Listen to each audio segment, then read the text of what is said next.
मस्तपैकी अशी खमंग दुपारच्या वेळी खिचडी करायची होती मला. तर मी घेतला आहे याच्यामध्ये आपलं टमाटर आणि वांगं, कढीपत्ता आणि बटाटे आणि आपलं लसूण अद्रकची पेस्ट मस्तपैकी असं त्याला फ्राय करून घेतलं आहे. आता त्याच्यामध्ये पाणी वगैरे टाकायचं 2 ते 3 ग्लास. बघा मस्तपैकी आपण तडका घेतलेला आहे. कच्ची अरकची फोडणी नाही, बराबर फोडणी आहे.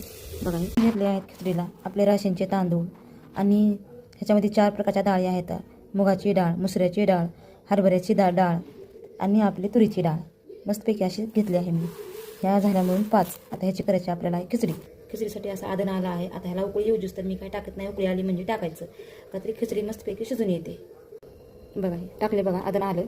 आता हे टाकले. आता मस्तपैकी ह्याला टोपण लावून घेते ह्याच्यावरलं आणि 3 शिट्ट्या होऊ देते.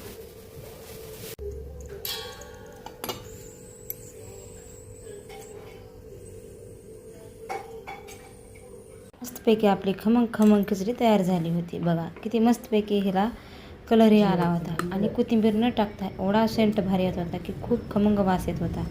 चला तर मग या खिचडी खायला दुपारच्या वेळेमध्ये खूप स्वादिष्ट आणि पौष्टिक खिचडी लोणच्यासोबत खूप सुंदर आणखी मस्त